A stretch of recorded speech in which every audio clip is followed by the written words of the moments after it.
Folks, Black Star Network is here. Hold no punches! I'm real revolutionary right now. Black power. Support this man, Black Media. He makes sure that our stories are told. Thank you for being the voice of Black America, Roland. Stay black. I love y'all. All momentum we have now, we have to keep this going. The video looks phenomenal. See, this difference between Black Star Network and Black-owned media and something like CNN. You can't be Black-owned media and be scared. It's time to be smart. Bring your eyeballs home. You dig?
Today is Tuesday, August 29th, 2023. Coming up on Roland Martin Unfiltered, streaming live on the Black Star Network from Atlanta. A white conservative is going after a black women-led venture fund based here in Atlanta. We will talk with leaders of the Fearless Fund about this latest effort of white fear. Again, white folks just not happy at all with black folks out there who are just trying to do things the right way. And so it is unbelievable when you even look at the lack of investment that goes to African Americans in the venture capital world. Also, are white conservatives so stupid that they literally believe that black men are going to vote for Donald Trump because he got a mugshot? Yeah, they actually are articulating that.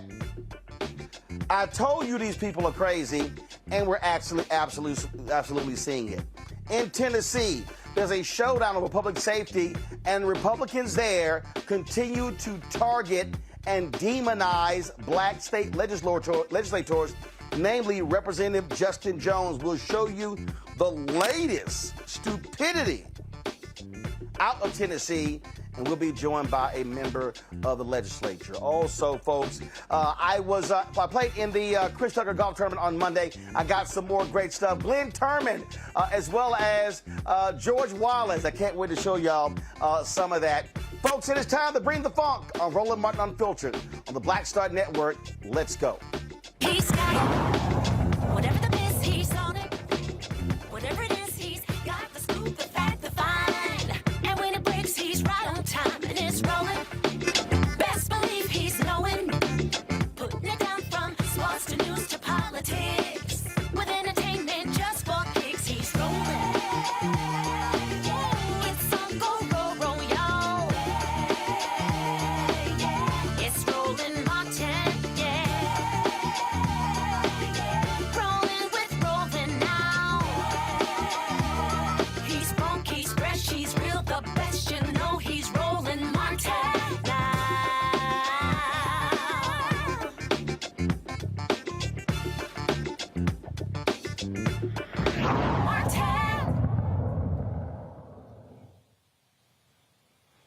For years, I have warned y'all that white folks, namely white conservatives in America, do not want to see black folks getting ahead. There's a constant targeting of anything that benefits black people and other minorities. Ed Bloom, a white conservative out of Texas, has been on the warpath challenging anything in this country that he deems discriminatory and he calls race-based. He was the guy behind the affirmative action case that the Supreme Court decided that outlawed affirmative action in the use of college admissions. On the heels of that, he is now targeting not just law firms, but also targeting a black women-focused venture capital fund out of Atlanta. It is called the Fearless Fund. It was created by Arian Simone, Ayanna Parsons, and actress Keisha Pulliam. Their goal is to award $20,000 grants, $20,000 in grants, digital tools, and mentorship opportunities for black women entrepreneurs in partnership with MasterCard. Now keep in mind, y'all, in the venture capital space, okay, less than 2% goes to black people. In the private equity space, less than 2% goes to black people. And so we are grossly underrepresented. So we're not talking about a lot of money out there. But white guys like Ed Bloom goes, oh, this is discriminatory against white people. So y'all get damn near the 98%, but you bitching about the less than 2%. Gotcha. Now, here's what he's also doing. He literally is using the 1866 Civil Rights Act against black people. This was the same act that was passed in the wake of the Civil War. It was one of the Reconstruction, first of all, the Reconstruction Amendments, 13th, 14th, 15th Amendments. This was one of the bills that was there to assist black folks when it came to being able to do business in America. He's now trying to say, oh, this is really hurting white people. Yeah, that's what's going on. Folks, the CEO of the Fearless Fund, Arian Simone, and the general partner, Ayanna Parsons, they join me right now to discuss this particular lawsuit. Glad to have both of you here. Y'all have been doing a number of media interviews around the country, talking to a variety of people. And so I'm first of all, I just got to get, what was your initial reaction to Ed Bloom's lawsuit? Our initial reaction, I actually thought we were being punked by ChatGPT and artificial intelligence. We received emails from the press contacting our staff saying, hey, we'd like you to comment on this lawsuit. And I said, oh, this is a joke. So initially, we did not believe it was real. But the second we did, of course, we lawyered up and had to proceed accordingly. And we plan to continue to do all the wonderful work that we do. But yes, initially, we didn't believe that this was real. So we're talking here again about a fund that was created. Y'all started it when? In 2018, 2019, about 4.5 years now. It's built by women of color for women of color. So we actually invest in all women of color, not just African American. We have our investment vehicle, which is one business that we run, and we also have our foundation.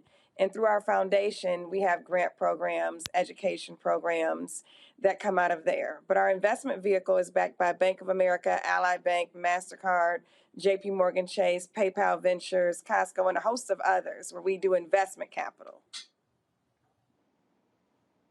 And Roland, I just might add that yeah, go ahead. 4 years, we have invested more than $26 million in over 40 companies. And we've also awarded more than $3 million worth of grants through our foundation and over 300 companies. So it is significant, I think, the impact that we've made. And it's just a small dent that we put in the ecosystem. Well, and that's the point I want to make right there, because and again, I'm not trying to diminish. You said 26 million and 4 million, correct? 26 million and 3 million. That's right. Gotcha. 26 million, 26, 3 and 3 million. So it's 29 million. And so I'm not trying to diminish that. but I need the public to understand how much money we're talking about total that goes out in the venture capital world. What's that number? Last year of 2022, it was, over $280 billion. And we work in a $62 trillion. Okay, hold on. Both talking at the same time. Simone first, go ahead. In 2022, over $280 billion was deployed in venture capital. Women of color saw only 0.39% of that. In the industry we work in of PE and VC, it's a $62 trillion industry. And see, that right there, area is the point I want to focus on. We're talking $280 billion. And you gave the number for black women. If you throw in black men, we still won't even get to 1.5% total. But the goal here is, well, the Ed Blooms of the world is to specifically even shut down these avenues because, and I'll be honest with you, I don't really believe, Arian, I don't believe that y'all are actually his target. I believe the companies who you work with are his targets, and that's what they are trying to go after. I can definitely say that this lawsuit is not about us. It is, and I'll let Ayanna go ahead, but it's not about us. It's about an attack on our economic freedom and our economic progress. Go ahead, Ayanna. No, you're absolutely right. Roland, this is so much bigger than us. I mean, he's come after higher education. He's come after venture capital, but he's going after employment. He's going after DEI in the corporate sector. He's going after internship programs, scholarship programs. In fact, he may be going after our HBCUs. So this is so much bigger than us. And he's already instilled the fear. The fear, when the lawsuit was filed right after the SBA 8A program, it is halted. So you're looking at minority grant programs halted. You're looking at minority certifications halted. It's all on pause, and it's a fear tactic. So no, it's not an attack on us at all. Well, on the federal level, what they're doing is they, first of all, are trying to determine the impact of a Supreme Court affirmative action decision in these other areas. Now, to me, that's stupid because that decision was specific to colleges and universities. And so, and what they're trying to do, what the Blum is trying to do, the Stephen Millers of the world they're trying to do, they've already tried to go to Kellogg, 16 Republican attorneys generals sent letters to about 100 different companies. They've sent letters to law firms as well. And so, yeah, they want to go after all of them. And I gave a speech the other day to the Business Council in Milwaukee. And I said, this is the moment where we are going to need to see if white corporate executives are real allies. If these white corporate executives are going to look the Ed Blums of the world in the eye and say, y'all can go to hell. We are doing these programs. This is not public dollars here. We're not talking about, so we're dealing with companies who can create such programs. They want to go after the entire ecosystem that has created, and it's not like it's been great, but has created the opportunity for African Americans to be able to participate in fellowships, in scholarships, in colleges, in being able to be entrepreneurs, and they don't even like that. That's right. I mean, this is about economic freedom and opportunity, and you shut off that access like Ed Blum is trying to do and intimidate us. It has resounding effects and impacts for generations to come. And that's why, as we talked at the March on Washington this past weekend, that it is truly a state of emergency, and we need everyone to understand how much bigger this is than the Fearless Fund. I'm curious. I'm curious to know because I'm always about who's standing.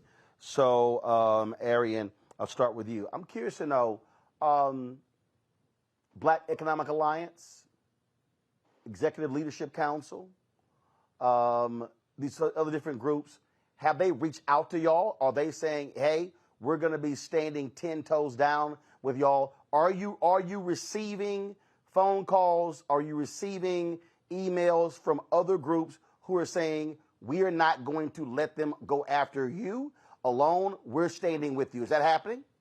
Yes, we've received many phone calls, many emails, many people who are standing in solidarity with us. You will see more mobilization coming soon, but many people have definitely come to say, we support you and we stand with you on this issue. Even as of recent, Forbes reported about how 70 venture capital firms came together and said, you know what, we stand with the Fearless Fund. We don't think that this is right.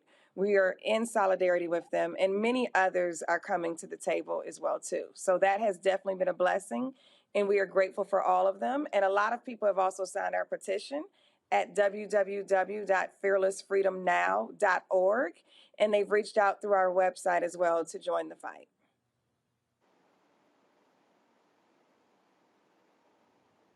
What do you, for the folks who are watching, the folks who are listening, what is it that you would like for them to do? What would you like for them to? Because again, as a point that I'm making, this thing is not just about you. It's also about the much larger issue that's going on here. And I keep saying this to our people, and people are like, oh man, you're frightening people. No, I'm not. I really want people to understand that this thing is major. This thing is far-reaching.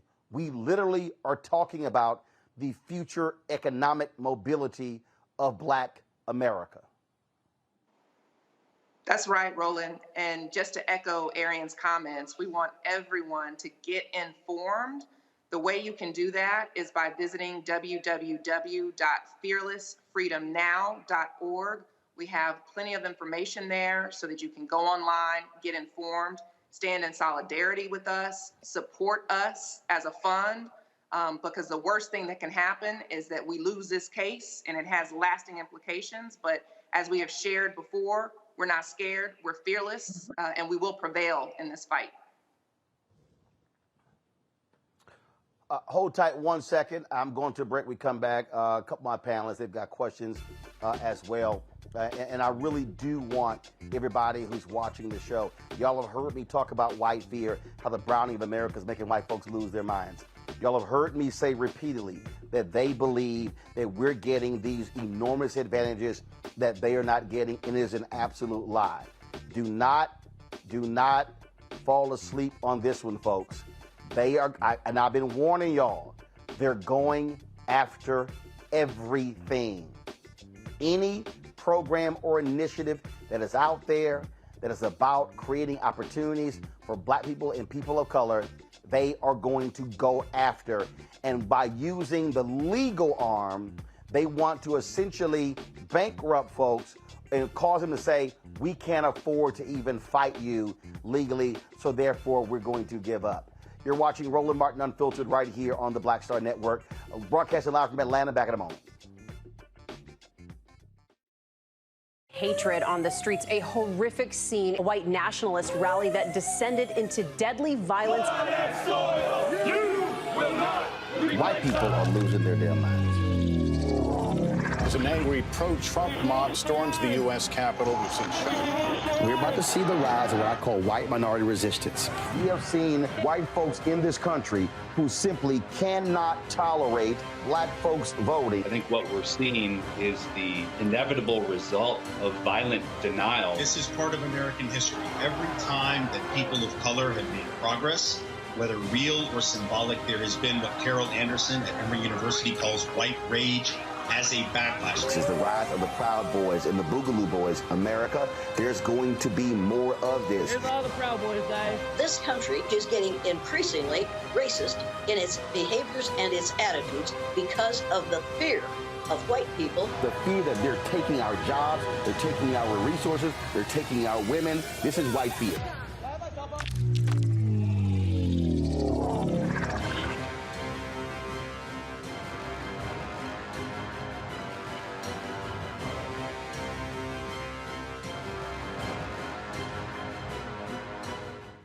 Next on The Frequency with me, Dee Barnes, we're going to talk to Leslie Segar, a.k.a. Big Les, and talk about her incredible career as a dancer, choreographer, and VJ of Rap City. Magic Johnson was there, so half the NBA was there. Iman the supermodel, so all the supermodels were there every day. Actors, right. Like it was a who's who of who's who. Right here on The Frequency in the Black Star Network. Hey, it's John Murray, the executive producer of the new Sherry Shepherd Talk Show. This is your boy, Earthquake. And you're tuned in to Roland Martin, Unfiltered.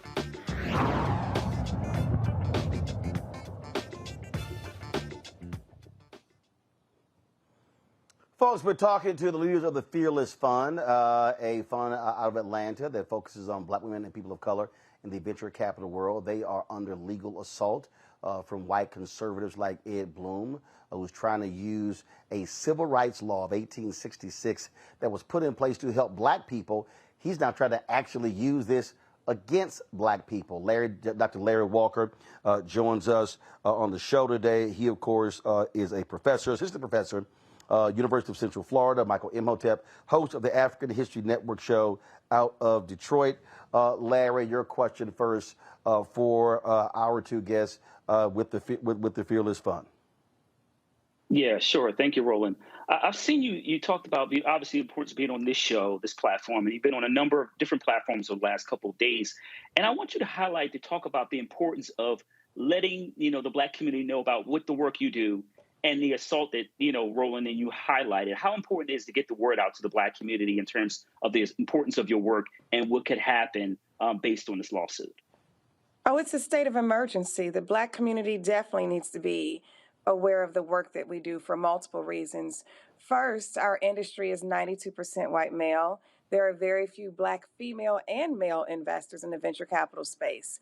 We need more people of color, more black people as investors, because we do believe that if we can diversify the investors, we can actually even diversify the investments. So just from an industry speaking standpoint, it is crucial for people to know about this type of work in general and the industry. Regarding, of course, this attack and this lawsuit, this is a state of an emergency.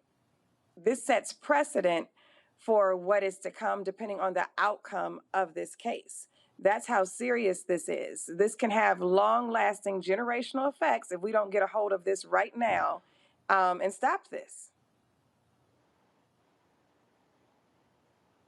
Michael. All right, Arian and Ayana, thanks for coming on, sharing this information. So I read the articles from the Washington Post and Associated Press on this, and in the Washington Post, it said that according to the lawsuit, it says that the Fearless Fund is, quote, open only to black females, end quote. But one of you stated that it's open to women of color and not exclusively for African-American women. Am I correct in what you said? Am I correct in what I heard? Michael, you're absolutely correct. We invest in women of color. That's inclusive of Latinas. That's inclusive of Native American. It's inclusive of Asian and black women. You're absolutely correct. And we did that because this demographic holistically is the most founded, yet the least funded demographic. We make up more than 20% of the U.S. population. And as we shared earlier, we receive less than half of 1% of venture funds. So just a quick follow-up question. What is the legal foundation of his argument if in the lawsuit it misstates who you allocate the funds to? That we can't get into? That's Yeah, we can't get into the lawsuit. But we have the Okay, hold on 1 second. Hold on 1 second. They can't get into the lawsuit because obviously they're in the middle of it, Michael. Okay. Here's what there is no. I can say this. There is no legal argument. Here's the strategy that I need everybody to understand, and we've seen this already. By filing the lawsuit against the Fearless Fund, what they want to do is create pain, concern, dissension, and fear in the marketplace. Right. So, here's a perfect example. There was a conservative outfit in Virginia. What they were doing, they were sending letters to largely rural black cities in Mississippi and Alabama and other places, saying that they had people on their voting rolls who were illegal. And they were saying, if you don't drop them, we're going to sue you. There were several cities that were so broke, they said, oh my God, we can't afford the lawsuit, so they changed. Now, they got busted when they got reported on, but they were being effective because they were using the legal argument. And you got to remember, this billionaire just gave the leader of the Federalist Society $1.6 billion to use any way that he wants. Leonard Leo is funding many of these conservative efforts, and so the strategy, and I'll let them speak in a second.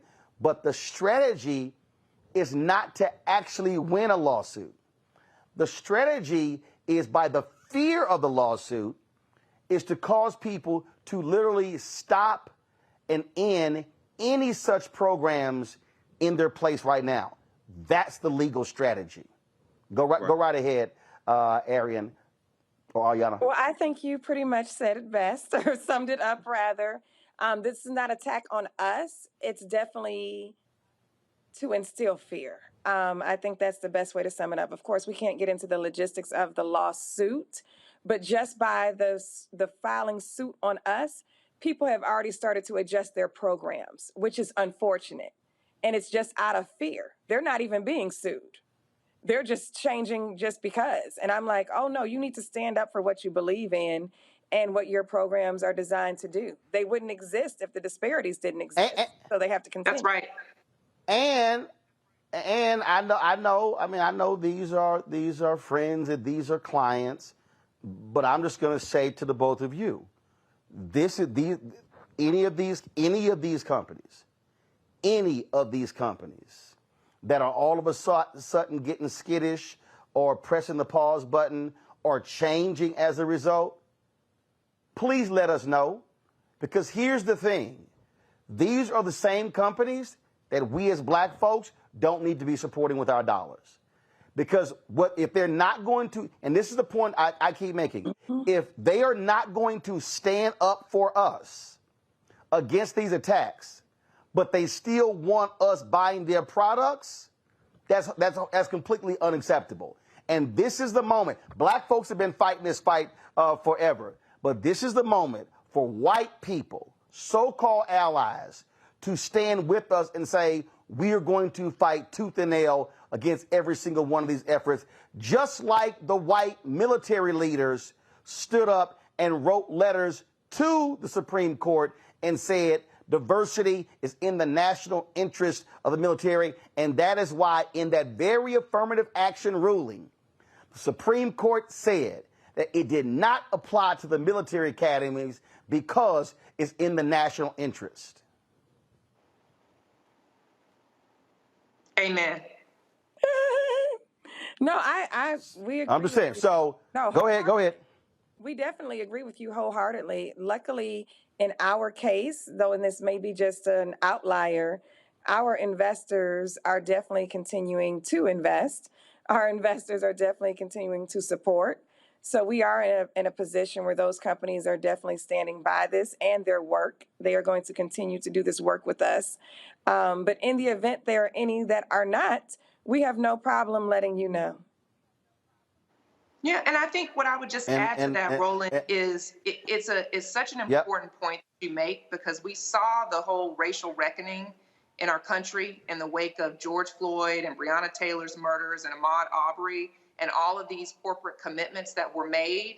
To Arian's point, luckily, our investors have stood beside us in this, but there are so many corporations that made these commitments and they need to follow through. Well, Congresswoman Ayanna Pressley, who we're going to have on the show soon, she actually has been pressing that issue as well. We've been saying the exact same thing. We've been pushing that. And again, look, we all know how these things work. Again, it happens a whole lot I've dealt this with other areas. There are people who say, hey, Roland, you know, we can't say certain things or do certain things because, you know, we have business ties or they might be our friends. Let me be real clear. I ain't scared to hit nobody. And I'm going to say this again.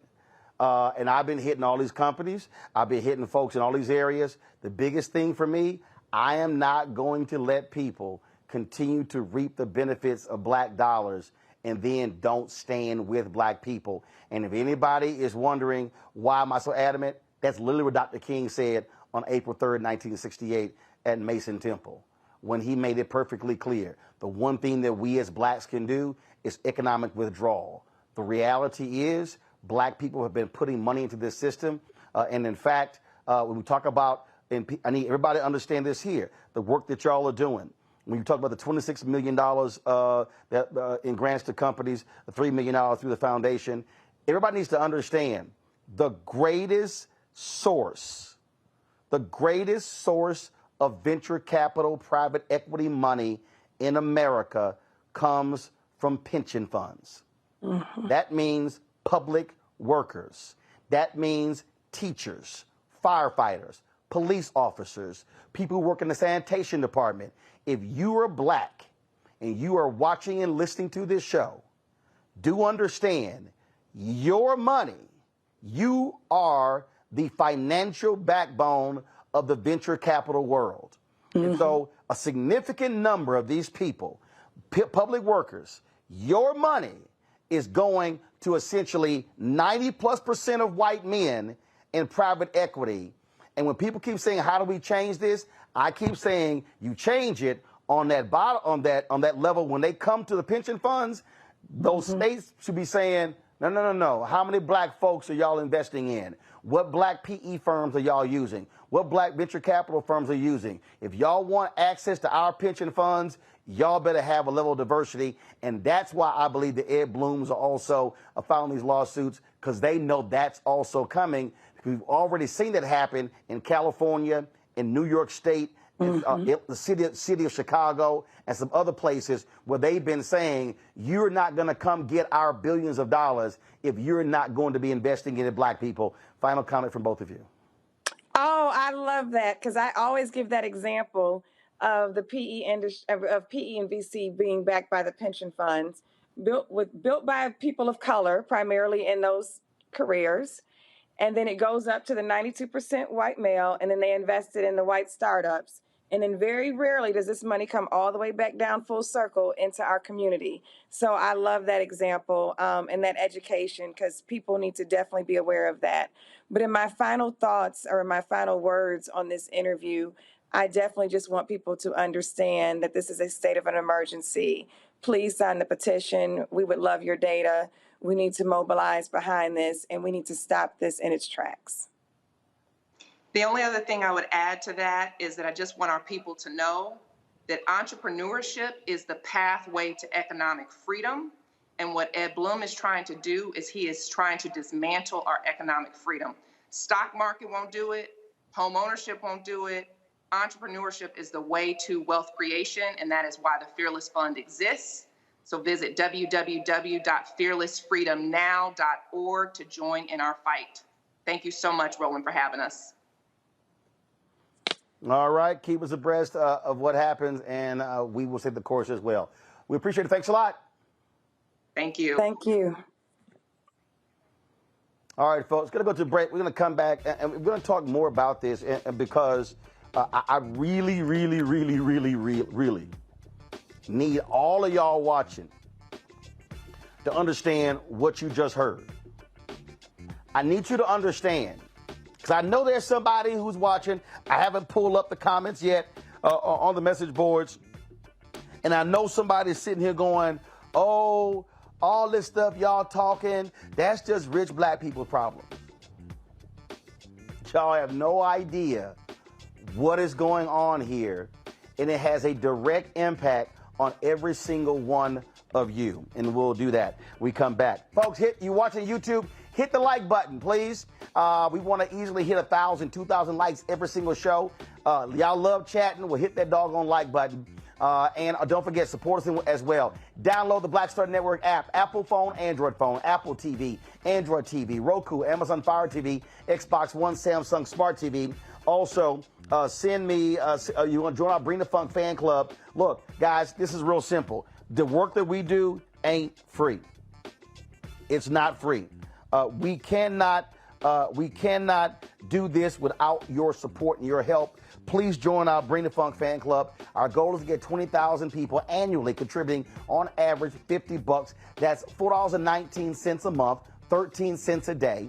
You can send your check and money order to P.O. Box 57196, Washington, D.C. 20037-0196. Cash App, $RM Unfiltered. PayPal are Martin Unfiltered.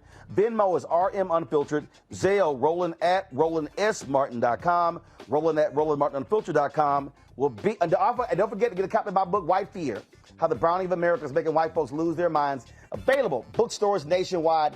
Download your copy. You can buy it on Amazon, Barnes & Noble, Target, Books A Million. Download the audio version on Audible. We'll be right back. You go into a barbershop in a 700 credit score neighborhood, black or white, they're talking about their ideas and they're talking about how they're going to move on those things. You go to a barbershop at a 500 credit score, equal brilliance, but bad culture, they're talking about other people. You go to a winner's barbershop, here's what I'm doing. You go to the barbershop of where people feel defeated, they talk about other people, either celebrities or people they admire, but also often, I don't like Joe. I don't like Roland Martin. Well, let me tell you something. I don't understand people. How could you not like anything here you see? You should just be like, this is amazing. It's cool. You may not even like how he does it or how I do it, but it's like, you know what? They're succeeding. They're killing it. All you should be is, that's fantastic. But if I don't like me, I'm not gonna like you. If I don't feel good about me, it's hard for me to feel good about you. If I don't respect me, don't expect me to respect you. If I don't love me, I don't have a clue how to love you. And here's the big one. If I don't have a purpose in my life, I'm gonna make your life a living hell.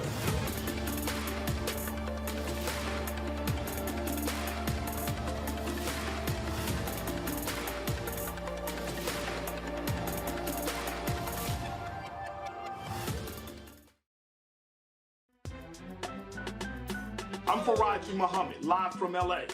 And this is The Culture. The Culture is a two-way conversation. You and me. We talk about the stories, politics, the good, the bad, and the downright ugly. So join our community every day at 3 p.m. Eastern and let your voice be heard. Hey, we're all in this together. So let's talk about it and see what kind of trouble we can get into. It's The Culture. Weekdays at 3, only on the Black Star Network. Carl Payne pretending to be Roland Martin. Holla! You ain't got to wear black and gold every damn place, okay? Ooh, I'm an alpha, yay. All right, you're 58 years old. It's over. And you are now watching Roland Martin Unfiltered. Uncut, unplugged, and undamn believable.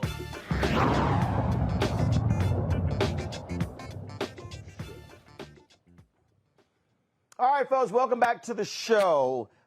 Larry, Michael, they're on our panel today. Michael, I'll start here with you.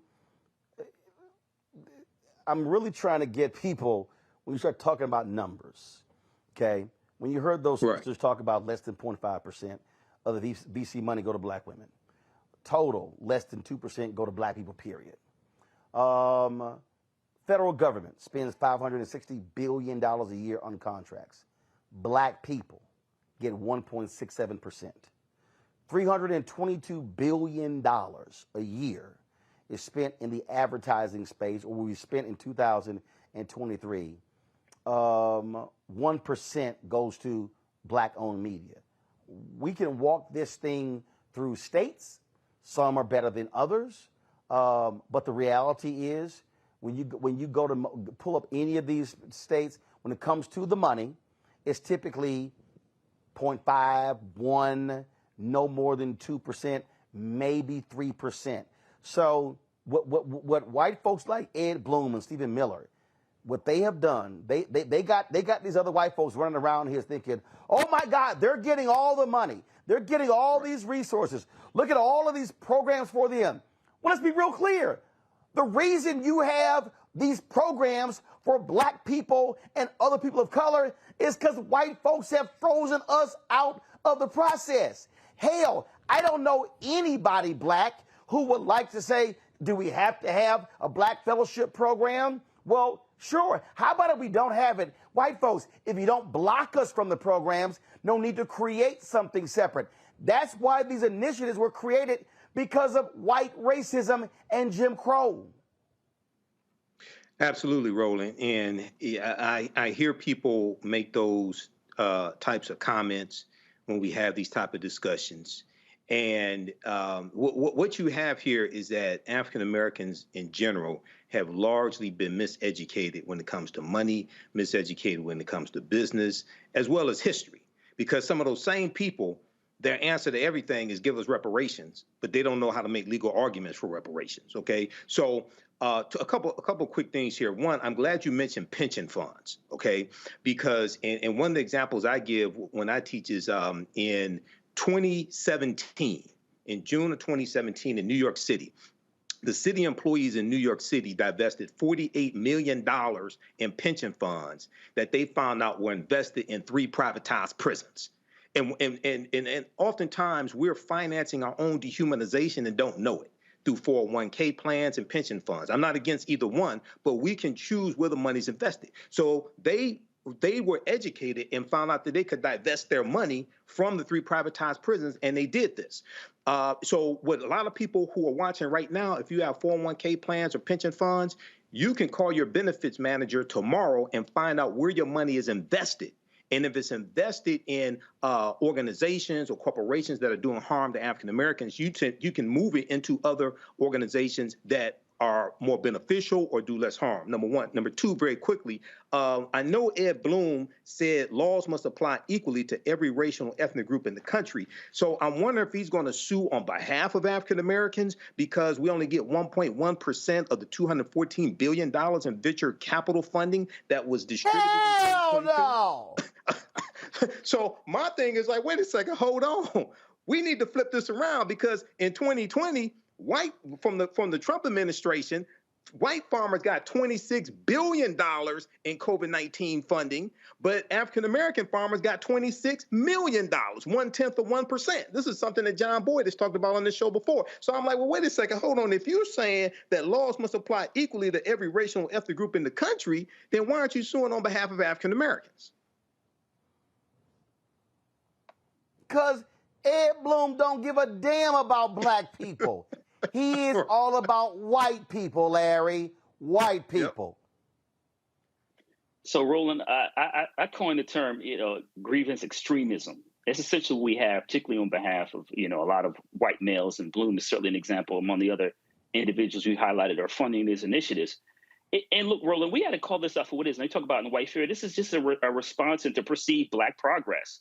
President Obama, the racial awakening, all the other things last couple of years that have occurred, that certain news platforms like Fox have been kind of that shape and mold the minds of, whites throughout the country, not only, a middle class, those who struggle and those from affluent backgrounds kind of believe the idea that black people have made so much progress that we're on the same, we're equal footing, so to speak. But the reality is that black folks in 400 plus years have been trying to level the playing field, but playing catch up. And we're no even close when it comes to economic development and growth, particularly we call investment in black communities. And so you're right, Roland. This is just another example from trying to use the bully pulpit, so to speak, to try to create fear among, like you talked about, a lot of these Fortune 500 companies that you highlighted earlier, they're supporting this initiative. But the bottom line is, it's all hands on deck, Roland. We have to make sure, and we're seeing this with this particular fund, but we have to make sure that black folks understand what's happening. How could it have a long-term impact in terms of economic viability in our community? And we have to prepare to attack these folks using all means necessary. And we have to be aware that at every level, whether it's higher education, venture capitalists, wherever, we're under attack, and we have to be prepared to support initiatives to make sure black folks can thrive. And see, Michael, again, I think that what often happens when these things come up, there are people, and what they'll say is well, I mean, look, I'm just a regular person. I'm just out here just trying to do my job. This stuff doesn't really impact me. It doesn't have any impact on me. Well, actually, this is where they're wrong. Because if you're trying to start a business, where are you going to get the money from? Mm-hmm. So if we start talking about black banks, CDFIs, black credit unions, things along those lines, guess what, y'all? Who do you think are making loans? And so it has an impact. What we also know is that if you're African American and you're starting a business, it's a great chance you're going to be hiring other black people. Right. So when we are frozen out of the venture capital private equity dollars, then we don't have an ability to be able to achieve scale and grow our businesses, hire more people. So again, I just keep telling people this is very basic. Very basic. If I look at the numbers, right now. So let's say we here at Black Star Network, say we do $3.5, maybe $4 million, okay, this year. Got about 15 people. If all of a sudden we start getting real advertising contracts, let's say go to $50 million in revenue. Let's say we grow the business and we go out and we hire 50, 60, 70, 75 people. Let's say 75 people. That's 60 more people right now. That's 60 more people with families, individuals who are now going to be able to get paid, buy homes, send kids to college. And so that is what Ed Bloom is attacking. Mm-hmm. And so when you start attacking black economic creation, black wealth creation, or creating the ability to start companies, then you are impacting every single black person, top to bottom, from employee to spouse to children to nieces and nephews, and you're impacting the black institutions that those individuals can then contribute to. So that means that they're HBCU graduates, and we have the ability to hire them. They now are making the means to give back to their schools, to give back to black organizations, to give back to the building the black community.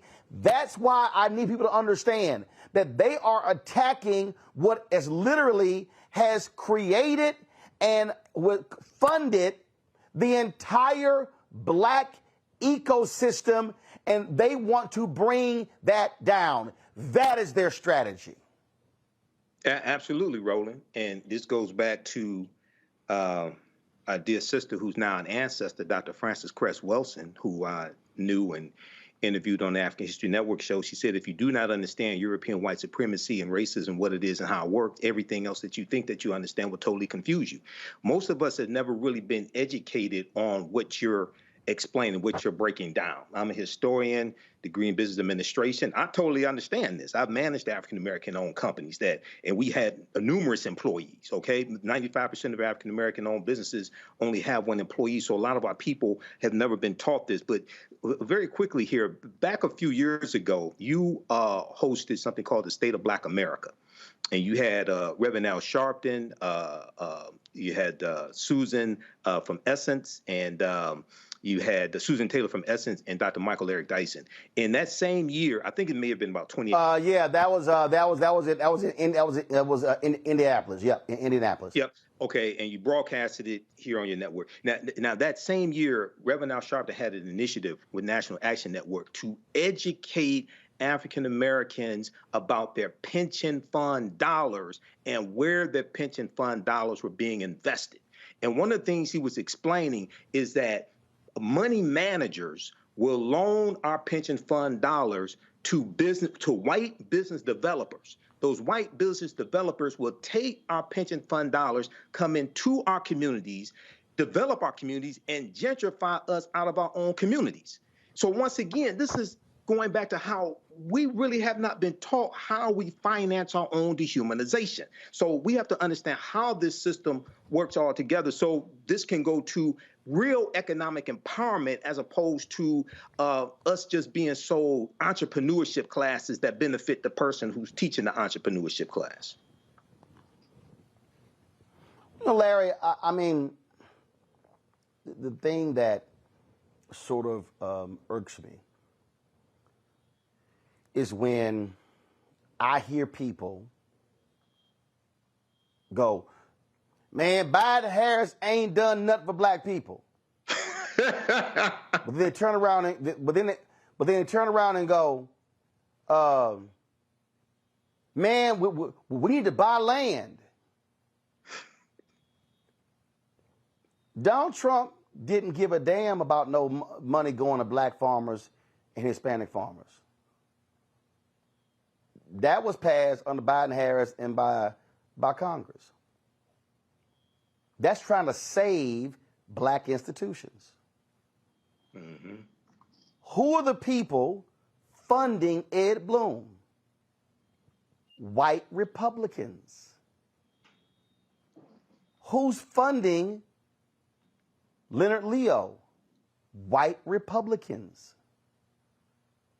Who are the people who are giving lavish gifts to Clarence Thomas so he can vote their way in the Supreme Court? White Republicans. The very same white Republicans are supporting the white Republican politicians who are trying to screw us over in state legislatures and Congress. So when I hear black people, like that fool who stopped me at Dave Chappelle's show in New York, man, you need to be telling our folk to vote Republican. Why in the hell am I going to tell our people to vote for our oppressors? Now, let me be real clear.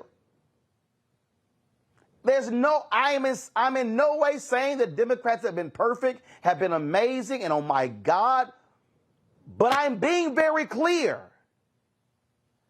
The very people who are funding Ed Blum's lawsuit against the Fearless Fund, who funded his affirmative action lawsuit, are the very same people funding Greg Abbott and Ron DeSantis and Donald Trump and Tim Scott and Nikki Haley and Kevin McCarthy and Mitch McConnell and Marjorie Taylor Greene and Lauren Boebert and Paul Gosar and Jim Jordan, the Republicans in North Carolina, the legislature in Tennessee, the legislature in Florida, the governor of Alabama, Kay Ivey, Tate Reeves, the governor of Mississippi, Sarah Huckabee Sanders, the governor of Arkansas. We can go on and on and on. It's the exact same people. And this, Larry, is a direct assault on the future viability, the future economic and educational viability of black people. Whether your ass is black, African American, your ass call yourself FBA, ADOS, I don't care what you call it, these people these billionaires are funding the direct attacks on black people and our children and our children's children. Roland, you make some very important points, and related to some of the folks you highlighted, what essentially they're talking about doing, not even realize, some of them are not realizing, some are digging our own grave. And it's really important that folks understand. You highlighted some really key points in terms of particularly legislators in various states. I'm certainly now, currently in the belly of the beast, so to speak, but it's really important that folks understand these are anti-black policies. And it's not, like I said a few minutes ago, it's not you. And these folks are thinking strategically. They're thinking generational. Just like with the Roe v. Wade, fight for Roe v. Wade the last couple of decades, Republicans spent decades leading up to the moment where they had put the right justices in place to overturn Roe v. Wade. So we have to make sure that Bloom and folks in various, states, you talked about Texas, certainly Florida, Mississippi, Alabama, et cetera, all these other jurisdictions throughout the United States. Once again, this all-out assault on, kneecapping Black folks economically, making sure that all people don't have the opportunity to learn about African-American history, particularly when we talk about issues relating to Jim Crow and how Black folks, were enslaved. They also don't want to talk about in terms of what it means for this country, a democracy, to continue for hundreds of years to limit the opportunities that Black folks have to make sure they can actually live what we call, quote unquote, the American dream. But the bottom line is if we don't talk about this in barbershops and beauty salons, et cetera, people don't get on board. Then over the next couple of months leading into the 2024 election, we're going to be in a lot of trouble. We need Black folks to come out to vote. And we also, this is an all-out assault on our rights. And we have to make sure we're ready starting today. All right, then. Let me say this real quick. Somebody, okay. What the hell? This is so stupid.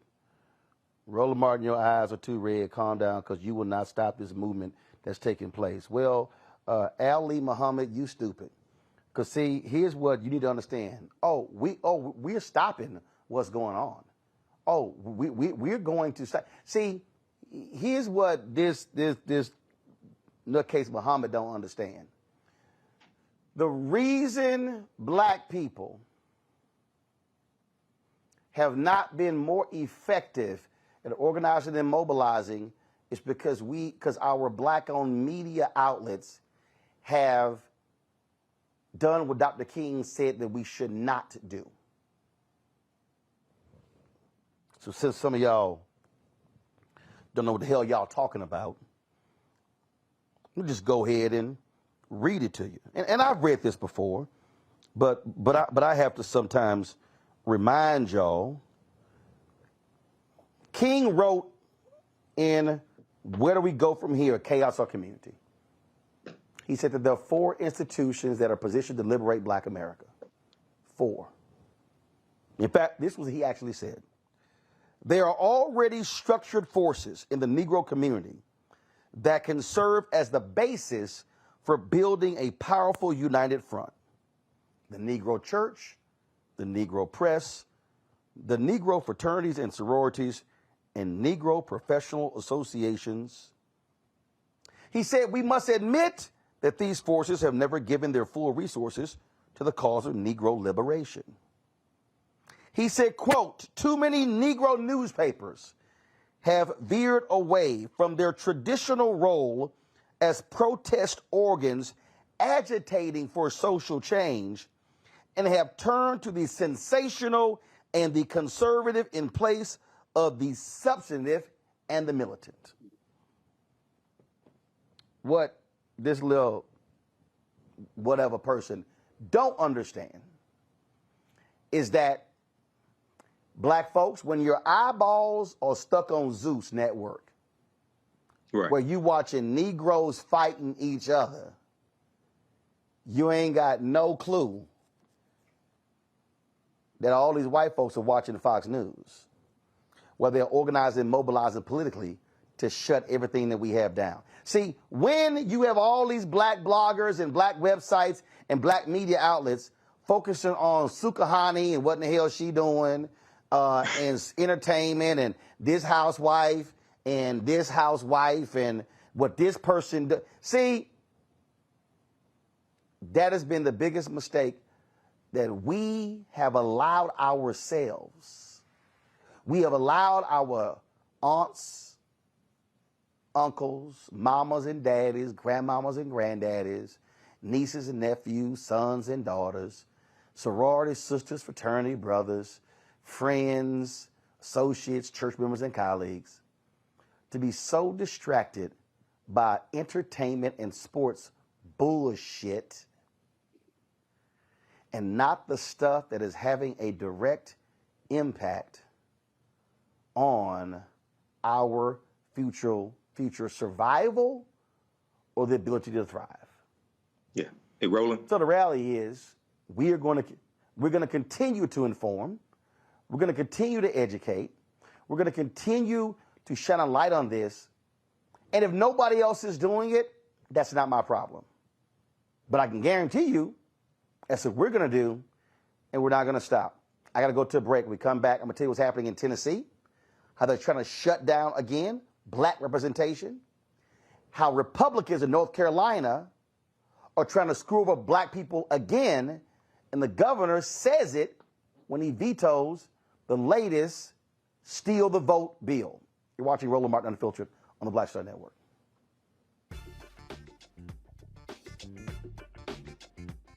The next A Balanced Life with me, Dr. Jackie. Summer is flying by and back to school is just around the corner and fall is here. That's right, a new season is upon us. On our next show, we talk about jumping into action and putting procrastination in the rearview mirror. That's on a next A Balanced Life with Dr. Jackie here on Black Star Network.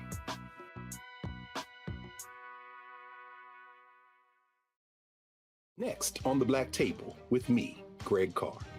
Brown versus the Board of Education. The history books call it the court decision that ended racial segregation in American schools. But a brand new book, Jim Crow's Pink Slip, uncovers a devastating unintended consequence of that 1954 Supreme Court decision.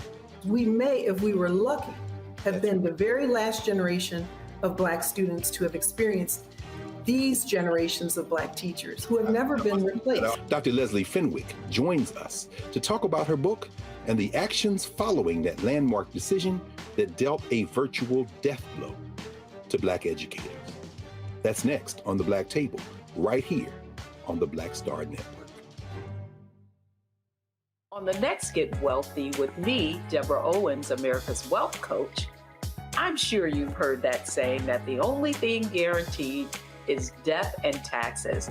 The truth is that the wealthy get wealthier by understanding tax strategy.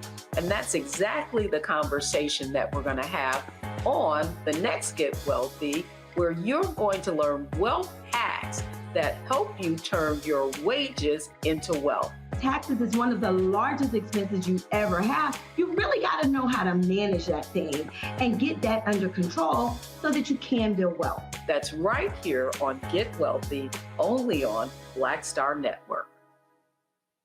Hello, I'm Paula J. Parker. Truly proud on the Proud Family, Louder and Prouder on Disney+. And you're watching Roland Martin Unfiltered.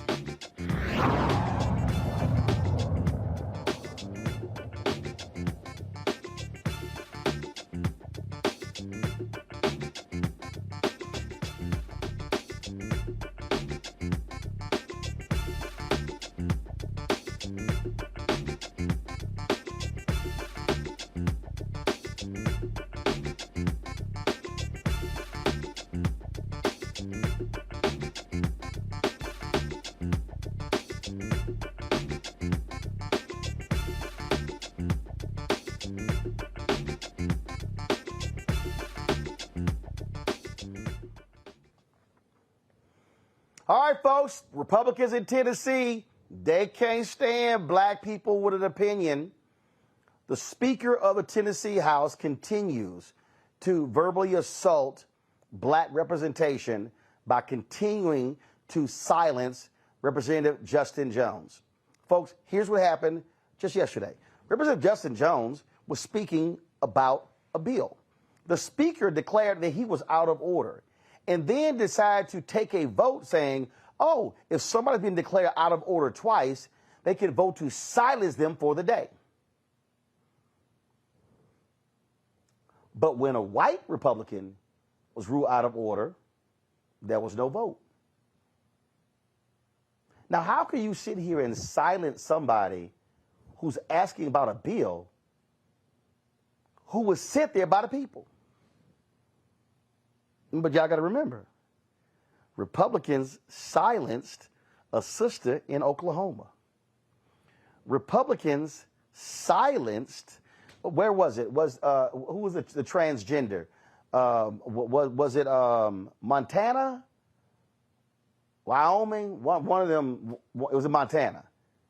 They literally silenced a transgender politician who had the audacity to speak against one of their bills. They literally shut her up. This is what they do. Watch this. All right, Representative Jones, what's your question for the clerk? Thank you. I have a parliamentary inquiry with these new expedited rules and procedures that are happening. When would be this is to the clerk, to the parliamentarian. When is the appropriate time for me to make a motion of no confidence in Cameron Sexton as the Speaker of the House?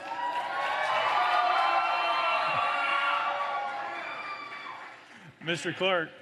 Mr. Speaker, as I stated when I got this question before, it would be unfinished business. Representative Jones. If we proceed with Representative Cochran's motion to adjourn, will I have an opportunity to make this motion of no confidence, or do I do it now before this motion to adjourn? I believe that the people of Tennessee deserve to hear this vote, that if you're confident in your leadership, take the vote, Mr. Speaker. Take the vote of no confidence and stand on your leadership. Mr. Clerk. Mr. Speaker, we would have to dispose of this motion before we can move to any other business. And as I stated before, the appropriate time for the representative's motion would be under unfinished business. Representative Jones, it has to be a question for inquiry.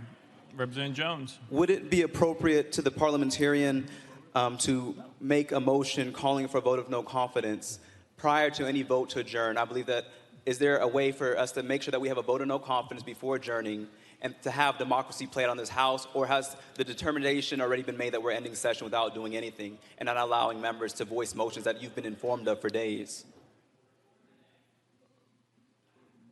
Representative Faison, for what purpose?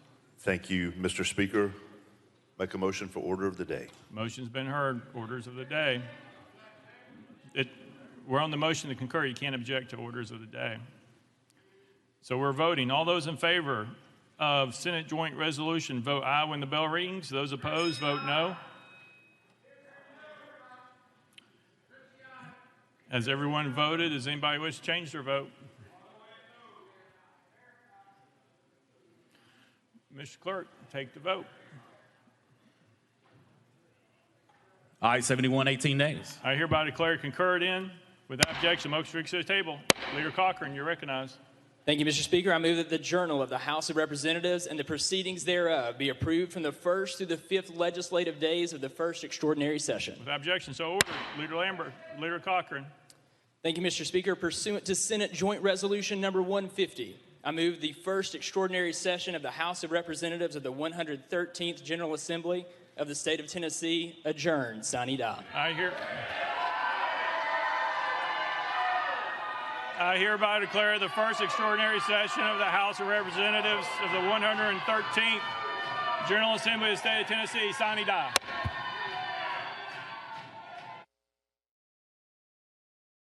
That was actually the wrong video. Here's what actually happened. Representative Jones asked a series of questions. The speaker said if you're called out of order twice, then they can vote to actually silence you. The people in the gallery objected. He then ordered the state troopers to remove everyone from the gallery. Now remember, these are the same Republicans who banned people from holding up signs at committee hearings. Guess what?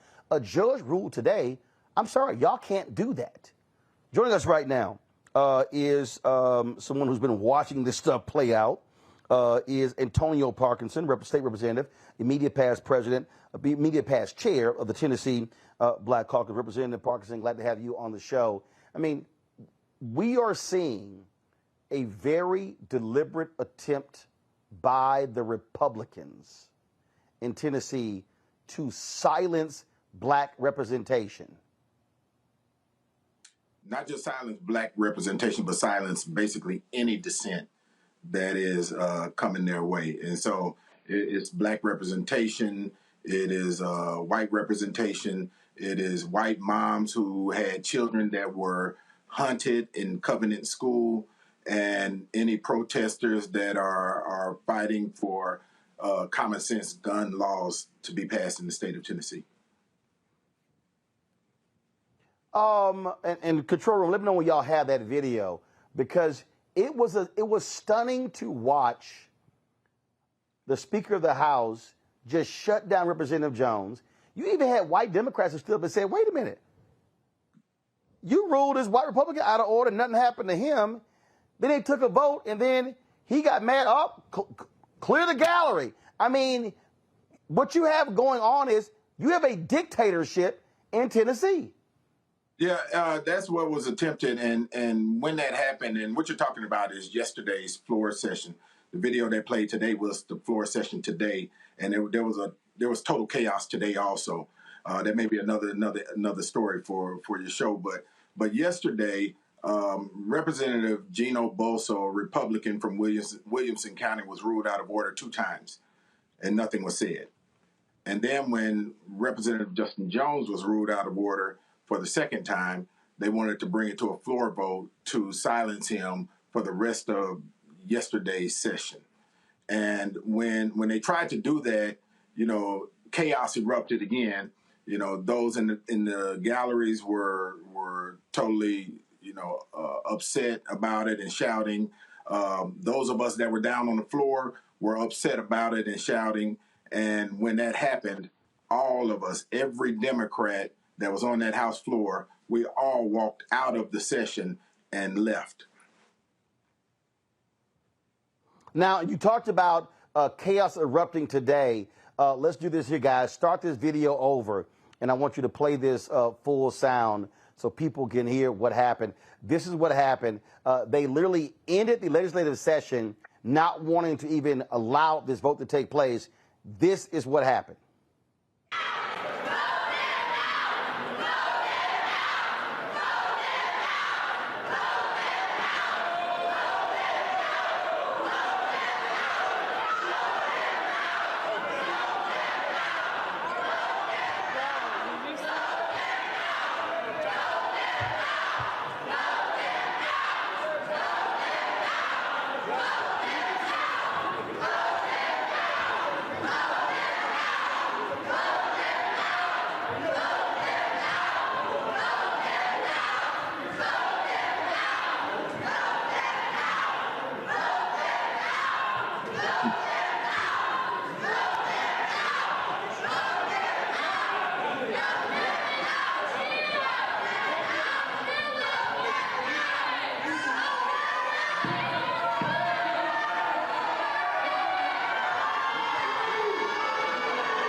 Okay, Representative Parkinson, we're going to run that video again. And so, guys, bring the sound down. I want you to speak over it. Tell us, what the hell happened there? Did that white legislator, did he shove Representative Justin Pearson? So what happened, it looks like, and we've been watching this video all day, but it looks like the speaker's security pushed him to the side. Right there, that's the speaker's security, the guy behind the speaker, right? And then you had the Republican leader, and I want y'all to watch this part. The Republican leader with the red tie right there comes over and he's talking to Justin. Now, I'm starting to make my way over. But when Justin tried to move to the left to get out, the Republican leader was getting in front of him, blocking him from moving. And that's where you see my hand come in. And I told him to get his ass out the way and get his ass off of Justin. Watch, you'll see that here. Well, you have to zoom out a little bit. Now watch when Justin moves to the left to try to move. Watch him move over in front of him.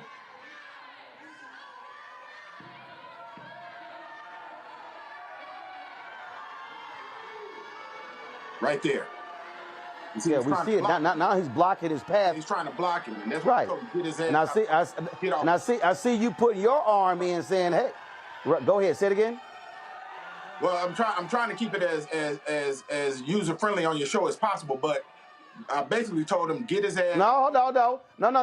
I want you to say exactly what you told him. Oh, okay. Get your ass off of him and get out the way so he can get out, so he can move. Because I was behind him watching him move over to block Justin from going out. And no, we're not going to play that game. We're not going to play that intimidation game. But right there, and we saw there the speaker's security shoved Justin backwards. First of all, a security officer putting his hands on a state official. Yeah, that's what it looks like. That's what it looks like happened. And yeah. All right. Do y'all have the video from yesterday? Y'all have it ready? All right. Fine, get that video. Okay. Because I think again the stuff has been heated, just like crazy. And again, what took place yesterday was just shocking and stunning. How these folks flat out do not want to allow. Look, they expel Representative Pearson, they expel Representative Jones, and what they're doing now is just continuing to antagonize them, attack them, not allowing them to represent their constituents. They are basically saying, we don't care about you guys representing your constituents. We're going to do whatever it is that we want. But Roland, let me interject a little bit too. It's bigger than that. You have to understand, we had the Covenant shooting, three 9-year-olds killed, Covenant school, 3 9-year-olds killed, 3 adults killed that worked in the school. And then they ejected both Justin Pearson and Justin Jones. This was in April or May, I think it was. And then we had a lot of protesters coming up. Then we had the governor to call a special session. The Republican members of the House and Senate are totally pissed off at the governor because he actually called a special session. We come to special session, the mothers from the Covenant School and other protesters and Moms Demand Action and Common Sense Gun Law protest people that wanted to see something done showed up again. And this time they're showing up in more numbers. Well, those parents whose children were hunted, were shot at, were kicked out of committee rooms, kicked out of those. That's the people that were kicked out of the gallery. And then they were trying to shut down anyone that wanted to talk about common sense gun legislation. So that's when they tried to shut down Justin Jones when he was speaking. And that brings us up to the video that you guys are going to play in just a second. But I can tell you this, everyone that had a dissenting opinion in regards to what they were trying to run during this special session were basically somewhat muted totally or kicked out of the building. And here's what's important to note also. During this special session, they were actually attempting to run legislation that worked counter to public safety, such as allowing anyone with a gun permit to run up on a school and respond to situations in schools. So, and let me preface that. On the Monday that we got here, the first thing that we saw was the banner unfurled by the Proud Boys on the Capitol steps with their AR-15s on their shoulders. Wow. That's the first thing we saw Monday morning. Wow. And so that Proud Boys, a lot of them are carry permit holders. That means that they will be able to come up on a public school anytime they felt it necessary because they had an enhanced or a carry permit, issued by the state of Tennessee. So the session that we were coming to work on legislation for gun safety was going counter. And then you had the Republican leadership in the House and the Republican leadership in the Senate publicly clashing with each other. And then you had both of them also publicly clashing with the governor. So you got this three-way fight that's happening publicly because they're all mad at each other. But the victims, the true victims of all of this lack of leadership and this debacle that was taking place over these last 5 days are the citizens of Tennessee who are still dying because there is no common sense gun policy happening in the state of Tennessee. Unbelievable. And that's what happens.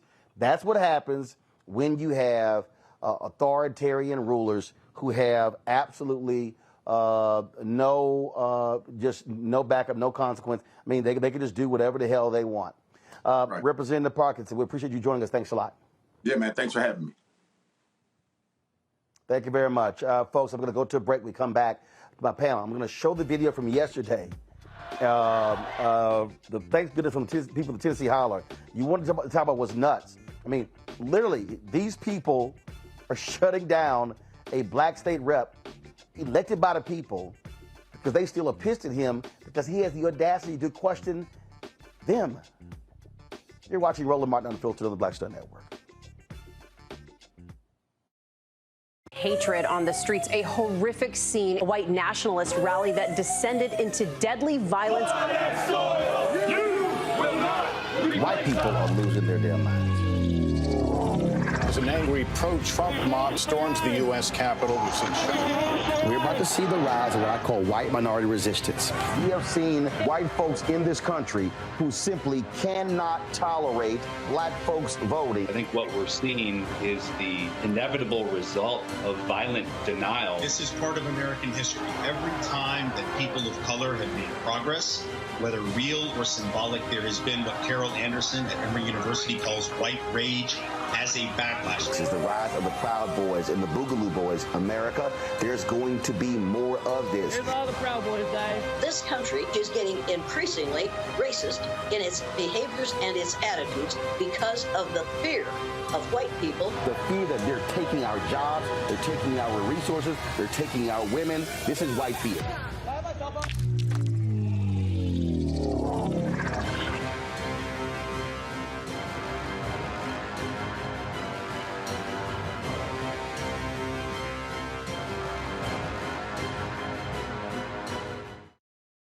Next on The Frequency with me, Dee Barnes. We're going to talk to Leslie Segar, a.k.a. Big Les, and talk about her incredible career as a dancer, choreographer, and VJ of Rap City. Magic Johnson was there, so half the NBA was there.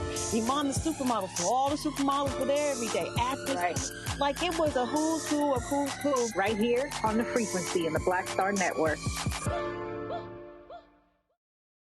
Hi, I am Tommy Davidson. I play Oscar on Proud Family, Louder and Prouder. I don't play Sammy, but I could. Or I don't play Obama, but I could. I don't do Stallone, but I could do all that. And I am here with Roland Martin on Unfiltered.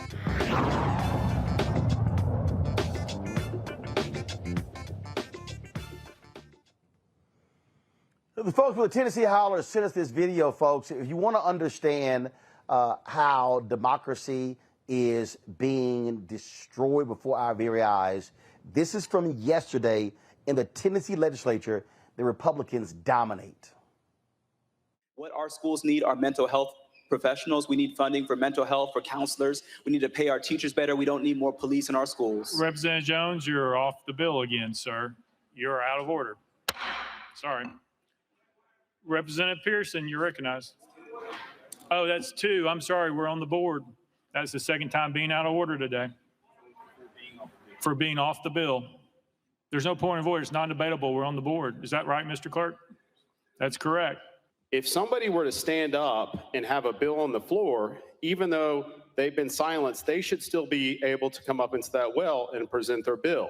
If someone raises their hands and make a motion, that is not a debate or remarks. So I want to know how the clerk is taking this to interpret that this member can no longer make a motion or present legislation that he has been elected to give. Mr. Speaker, I don't know how a member could present a motion or a bill if they are not allowed to be recognized for debate or remarks. Mr. Clerk, take the vote.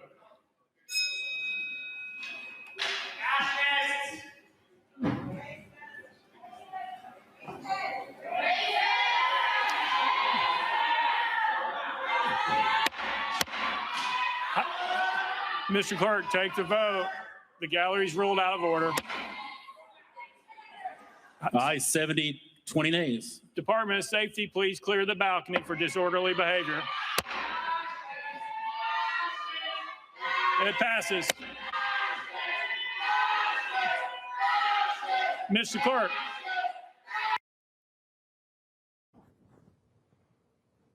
Larry, these people are absolutely deranged in Tennessee. Yeah, the same people calling for law and order all the time, right? You know, Roland, listen, we're constantly seeing over the last couple of years the deterioration of democracy in the United States. And, you know, this is why your platform is so important to talk about these important issues, particularly that's happening not at this national level, but it's happening in states like Tennessee and Florida and others. But goes back to my earlier point. If people don't wake up to see what's happening, then we're going to find ourselves in a dictatorship. And there have been efforts underway for the last several years just to make sure that happens. But what happened in Tennessee is just a microcosm of generally what's wrong with our society. And then a contradiction that, you know, there's one political party always historically talks about the importance of following the rules and doing the right thing, the Republican Party. And then what we find is that it's all hypocrisy. And so some of these same individuals would talk about, quote, Dr. King, or, you know, all the others, some other civil rights, you know, those who fought for civil rights throughout the United States history, but would do the polar opposite of what Dr. King and other civil rights activists fought for. And that is to make sure that Black folks have equal footing when it comes to the rest of America, which is not happening. And we certainly see that in Tennessee, which is, once again, another example of the problems we see in state legislators throughout the United States, particularly those, Roland, that have been because of supermajorities held by the Republican Party. Michael. You know, Roland, I'm glad you showed that. I was reading articles about this, and this is purely about power. This is not about fairness. This is not about following the rules as far as Republicans are concerned. And this is about attacking African-American elected officials who are standing up for their communities and trying to push legislation that is beneficial for their communities. And, you know, in the previous segment, we mentioned Dr. King, and you read from page 132 of his book, Where Do We Go From Here? Chaos or Community. But also, April 3rd, 1968, Dr. King talked about we have to always anchor our external direct action with the power of economic withdrawal. And what's missing here, and this ties into when you named all the Republicans who were financed by the Republican billionaires, the top 3, 4, 5 corporations that are financing the Republicans in Tennessee, Jim Jordan, all these other Republicans, Kevin McCarthy. There has to be nationwide economic boycotts of those 3, 4, 5 top corporations, okay, to redistribute the pain through targeted, sustained economic withdrawal strategies, which is what Dr. King preached. Okay, so yes, vote them out, but the election is not till November 2024. Okay, we can vote with our dollars, and that when you put economic pressure on those corporations that put these Republicans in place, you can better push your agenda, because they're going to pick up the phone when they're losing too much money. These corporations, they're going to pick up the phone and tell them, look, you need to vote this way, because they tell them to vote the other way that's beneficial to the people who are paying them. So we have to understand how all this works. Folks, let's now talk about North Carolina. Again, I keep telling y'all what Republicans are doing. And so I love these people who like, man, I'm thinking about sitting the election out. I ain't trying to sit here, you know, I don't know. I'm like, are y'all that dumb? What these people are doing? This is Tennessee, Mississippi, Alabama, Florida, Texas, Arkansas, South Carolina, North Carolina. I could keep going on and on and on. So what did the Republicans do when they got a supermajority? They immediately said we are ramrodding this voter bill, voter security bill, which is utter bullshit. And the governor of North Carolina essentially said, this is some bullshit. This is what the governor, Roy Cooper, Democrat, said today when he vetoed this bill. He said, quote, this legislation has nothing to do with election security and everything to do with Republicans keeping and gaining power. in working to erect new barriers for young and non-white voters, many of whom use early voting and absentee ballots. This bill also hurts adults, rural voters, and people with disabilities. It requires valid votes to be tossed out if the post office delivers them even 1 minute after 7:30 p.m. on election day, or if a computer rejects a signature. It encourages voter intimidation at the polls by election deniers and conspiracy believers. North Carolina has conducted fair and secure elections, but this bill will block voters and their ballots unnecessarily. Therefore, I veto the bill. Now, the Republicans, they cannot override it because they got a supermajority. They've overwritten 15 vetoes this session, including 6 last week. Now, that's North Carolina. Check this out. In Wisconsin, the Republicans are mad as hell, y'all, that Democrats now have a 4-3 majority of the state Supreme Court. So check this out. Conservative Chief Justice Annette Ziegler is now accusing the liberal majority of staging a coup. In the scathing email, Ziegler claims the liberal justices conducted an illegal experiment, voting to weaken her powers, firing the state court director Randy Koshnick, appointing interim director Audrey Skruwski, and creating a committee composed of the Chief Justice and 2 justices picked by the court's majority members to assume some of her responsibilities. The liberal justices voted August 4th to change the court's rules. This move has sparked a heated exchange between them since Judge Janet Protasewicz joined the bench, giving liberals a 4-3 majority, which Republicans have held for 15 years. Now Ziegler refuses to schedule meetings with the committee formed by the liberal justices, considering it unconstitutional. Ramifications of this dispute within the Wisconsin Supreme Court are expected to have long-term effects on the court's operation and public perception. Now, y'all, let me help y'all out. Republicans, when they got the majority, they actually stripped. See, y'all gonna make me go there. Let me unpack this. So let's see. The conservative Chief Justice is mad because the liberals changed the rules when they got the majority. The Republicans, when they got the majority in the legislature, changed the rules and stripped the Democratic governor of a number of his powers, including appointing people to state boards. They stripped the Wisconsin Attorney General of some of his powers. Now, Larry, I'm confused. When the Republicans get power, they get to change the rules. But when the Democrats get power, oh, hell, it's a coup. Yeah, so Roland, this is an example of what's good for you.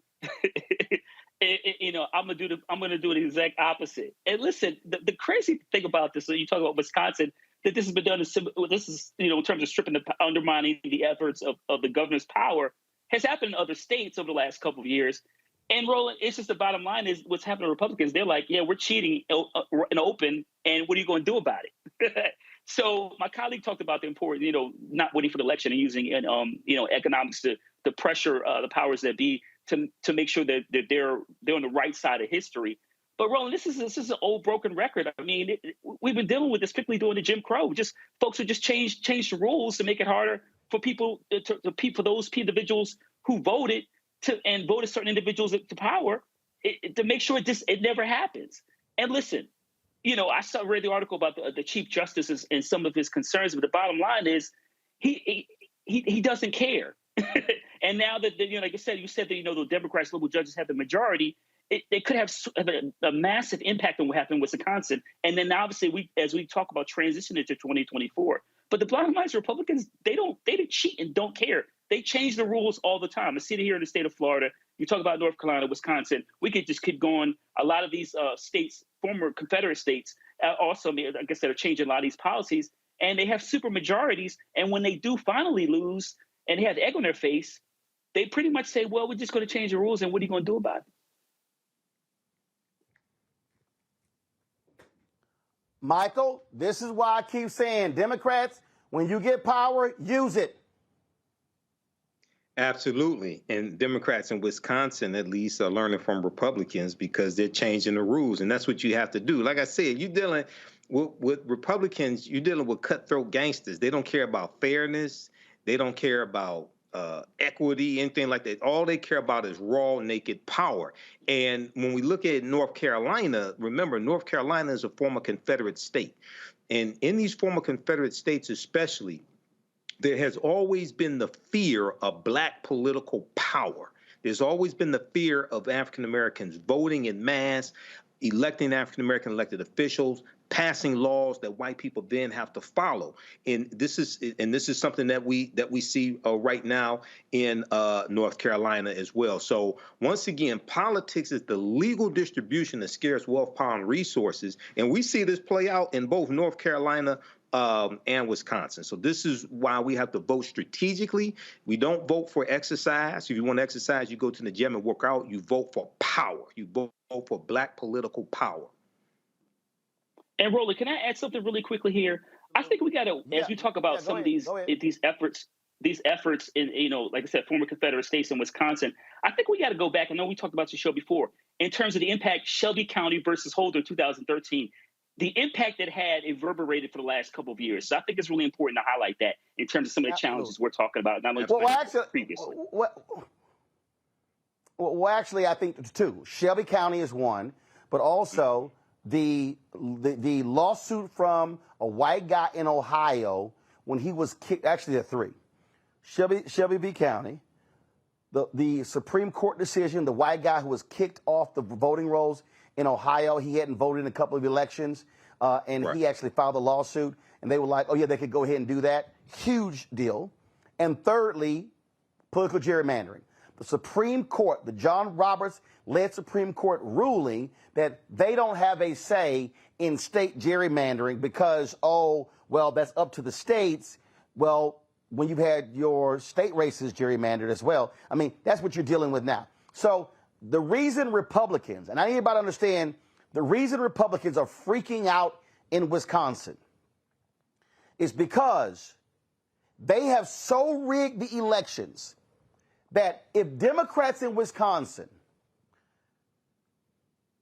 and the numbers even show it, get 55% of the vote,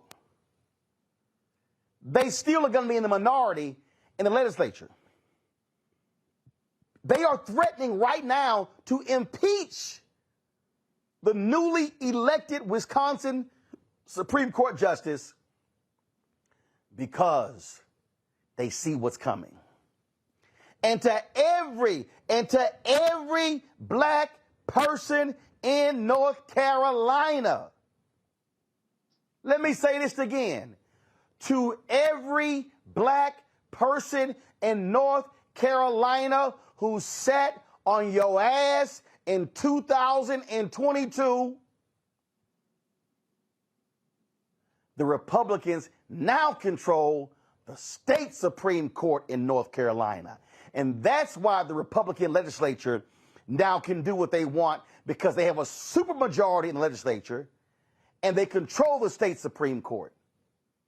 I keep telling all of y'all who are watching and listening, my goodness, please understand what is going on. This is a battle for power. Right. They want to control the laws. They want to control the money. They want to control the courts. And when we, as black people, sit our asses at home, when we do not vote in North Carolina and South Carolina and Florida and Mississippi and Louisiana and Texas and Arkansas and Tennessee, we make it easy for them to do what they do. I cannot say enough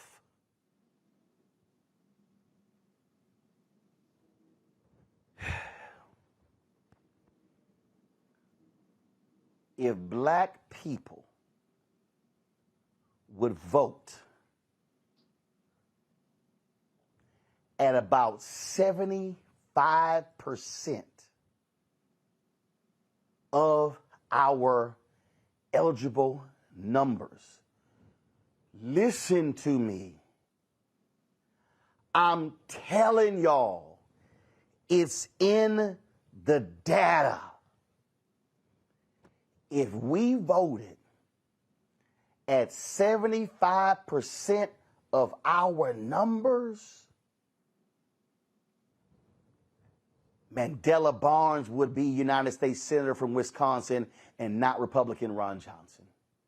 Sherry Beasley would be Democratic Senator from North Carolina and not the fool she ran against. If we voted our numbers, y'all, Republicans would not have a supermajority in Tennessee, would not have a supermajority in Florida. They would not have the numbers in Mississippi. Y'all, this is no joke. Their people are voting in big numbers. And I'm going to say this loudly as possible to all of y'all. They are ready to show up and show out in 2024. And if they get the White House, and they already got the House, and they get control of the Senate, what y'all have seen in Florida and Texas is going to happen to the entire country. Larry, you're in Florida. Let these people know I'm not lying. Yeah, you're telling the truth, Roland. I'm experienced since I've been down there. The anti-black policies essentially become the template and adopted in other states like your home state of Texas, among others. And you're right, Roland. Listen, and I'm originally from the Northeast, so I've certainly no experience this kind of level of anti-blackness. But if folks don't go out to vote like you described, then we will continue to take some major L's in elections. And not because, we certainly don't care, but because the system is already designed to make sure that, you always dilute the black vote. And I think a lot of things, Roland, for brothers and sisters who are watching the show, what Roland is saying has been proven by state legislators, making it, like we talked about North Carolina, purposely taking steps to make it more difficult for blacks and other minoritized populations to vote, for disabled folks to vote, and also for young people to vote. So if you don't believe Roland, look at what's happening in these other states like North Carolina, among others, in terms of making it harder for people to vote prior, leading up to election day and election day. No food, no water, all the other things efforts you see. This is an effort to make sure you don't go out to vote. So when you do go out to vote, like Roland highlighted, we can change the society and make sure that black folks have equal footing that they have deserved for the last 400 plus years. Michael, you're in Michigan. Yes. Outside of Detroit and Lansing and some other places, hell, y'all Alabama. But what happened? Folk voted, and you have Democrats who control the House and the Senate and the governor's mansion, and they have been able to pass effective policies that speak to our people because they've used the power. Yes. Yep. You use the power when we have it. It's first time in decades that Democrats have controlled the governorship and then both chambers of our state legislature as well. And that is really understanding this threat that's coming. And people, African Americans, generally speaking, have not really been educated on how laws and policies are connected to the conditions that they experience and how to actually change the laws and policies by changing who you put into these elected offices, and understanding that we don't have to tolerate being mistreated, okay? We can fire these people, but one of the reasons why many of our people don't fight back is because many of our people don't think they're worth fighting for. I've said that before, okay? When you are being inundated with negative stereotypical images of African Americans on a daily basis, then that depresses how you see yourself.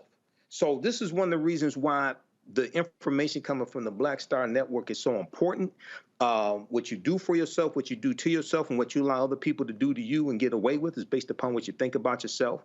And we have to understand how to push our agendas to bring into existence the policies that we say that we want. And one of the most important things is that we have to understand how to perceive threats.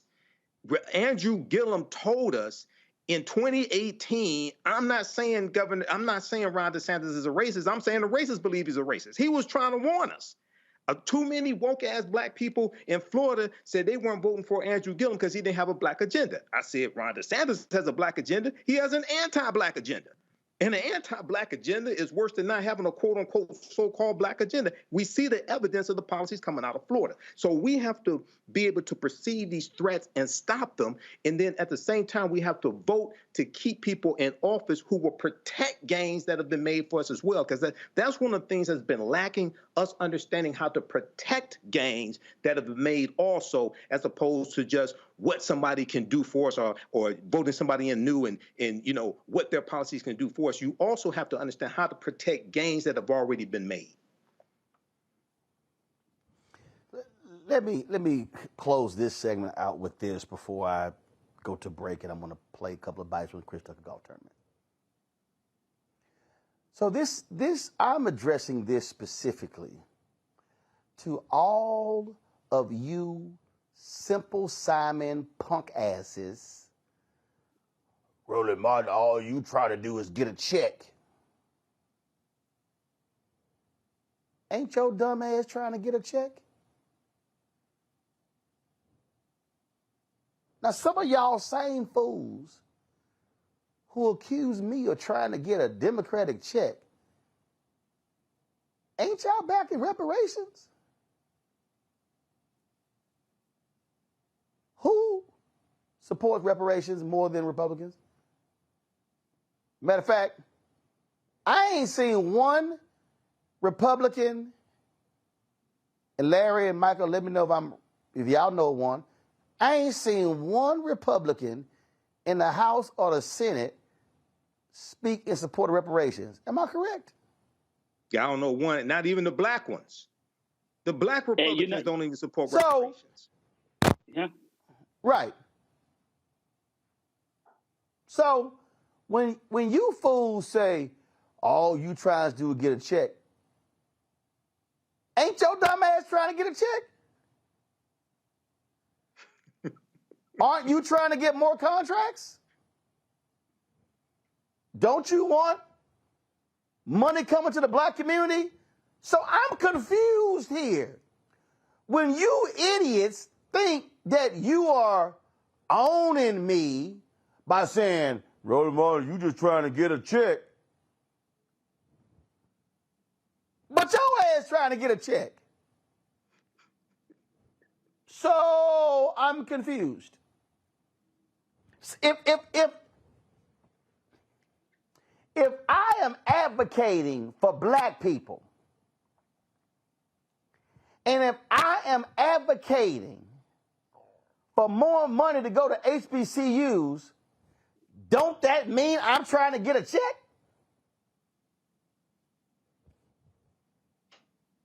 If I'm advocating for some of the $600 billion in the infrastructure bill to come to black people, is that not a check? If we trying to get health dollars, commerce dollars, Pentagon dollars, HHS dollars, labor dollars, agriculture dollars. Is that not a check? Absolutely. So I'm confused. So are they. How do you think that's a negative? Yes, I'm trying to get a check. And you same simple Simon punk asses. Y'all the same fools who go quote Dr. King, who literally said in 1963, 60 years ago yesterday, we came to D.C. to cash a check, stamp insufficient funds. Correct. The same MLK who 5 years later, on April 3rd, 1968, said, we will practice economic withdrawal from those businesses that won't do business and won't hire us. Is that not a check? So I'm confused how some of y'all think you are shading me when you say all he trying to do is get a check. So are you. I'll be back.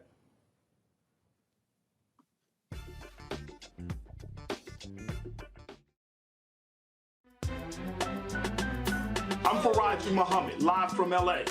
And this is The Culture. The Culture is a two-way conversation. You and me. We talk about the stories, politics, the good, the bad, and the downright ugly. So join our community every day at 3 p.m. Eastern and let your voice be heard. Hey, we're all in this together. So let's talk about it and see what kind of trouble we can get into. It's The Culture, weekdays at 3, only on the Black Star Network.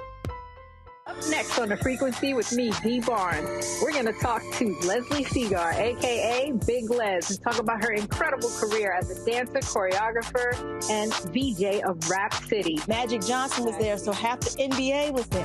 Iman the supermodel, so all the supermodels were there every day. Actors, right. Like it was a who's who of who's who. Right here on The Frequency in the Black Star Network.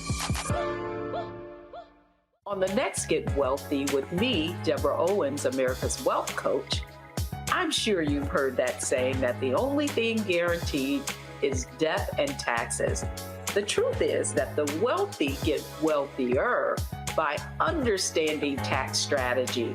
And that's exactly the conversation that we're going to have on the next Get Wealthy, where you're going to learn wealth hacks that help you turn your wages into wealth. Taxes is one of the largest expenses you ever have. You really got to know how to manage that thing and get that under control so that you can build wealth. That's right here on Get Wealthy, only on Black Star Network. Hi, I'm Jo Marie Payton, voice of Sugar Mama on Disney's Louder and Prouder Disney Plus, and I'm with Roland Martin on Unfiltered.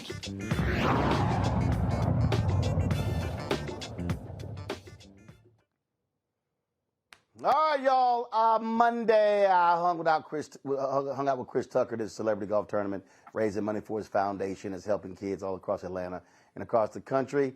And a couple of folks were there. It was great to see my man George Wallace. Check this out. We in Chris Tucker golf tournament, Glenn tournament. I know you was out there blasting that damn music all over the course, Glenn. Until the rain came, your speaker got wet. Yeah, the speaker got wet. I heard all that squeaking, and we had to get out of here before we got an electrocuted because all that equipment you had. Hey, look, I told him point blank, I got a rain suit. I ain't got a lightning suit. If it didn't come through, let me know. That was with Glenn Turman and Control Music. They haven't gotten the George Wallace, of course. George was absolutely crazy, as usual, being his George Wallace self. But he came on out to support Chris as well.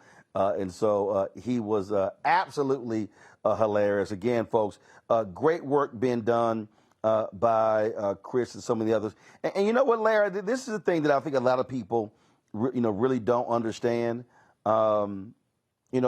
People see a lot of these celebrities and they see them on red carpets and doing movies. But look, in the last 3 months, I played Chris Tucker's golf tournament, Cynthia Entertainer's golf tournament, Anthony Anderson's golf tournament, George Lopez's golf tournament, Steve Harvey, Lawrence Taylor. That's 6 different people. And the kind of work, the camps, the reading programs, it's so many things these folks are doing that a lot of people literally have no idea about, and it gets no attention. That's why we say rolling your platform is so important, because you're right. Been on the show a number of times. You've been a number of these, events raising money, and often these celebrities, these Black celebrities, other minoritized groups, not only they raising money rolling, they realize they have to make a difference, right? So there's that added, kind of that Black tax, that added responsibility, realizing you have this celebrity, you've done well for yourself, but you got to get back to the Black community. And like I said, you're not going to see this on mainstream outlets highlighting how Black folks are giving back to our own community, because that would be counter to all the stereotypes and misconceptions they have about Black folks. So once again, I'm great to see these, entertainers, athletes giving back to the Black community and to a lot of these really important, endeavors. But once again, if you don't cover it, who's going to cover it? And the answer really is no one else. I remember, Michael, when I had my show Washington Watch on TV One, we went to the NBA All-Star Game in Los Angeles, and we did 2 shows. So we did 2 one-hour episodes, and we called it Black Sports Philanthropy. And the purpose of it was we went to a lot of different events in LA, and I remember Alonzo Mourning, Magic Johnson, Paul Pierce, Dwayne Wade, and some others. And we literally showed all of these events that were happening at the All-Star Game that was raising hundreds of thousands of dollars, millions of dollars for these athletes, foundations, and charities. And when we talk about backpacks for schools, we're talking about school supplies, and we start talking, paying for prom dresses for people who can't afford it. We can name so many different things that are happening. And I just think that our people need to understand, because I hate it when people go, man, do you damn Black celebrities need to be doing more? It's a bunch of folk who are doing stuff that they don't get any credit for, and people have no idea about, and so those things matter. Absolutely. This is another reason why African-American owned media is so important. And even if it's a celebrity entertainer who I may not like or may not agree with many things that they do or their lyrics, if they do something positive, I think that still needs to be highlighted also. Okay, because if they do something negative, it's going to be on all the blogs. It's going to be here and there and Shade Room, all this stuff, right?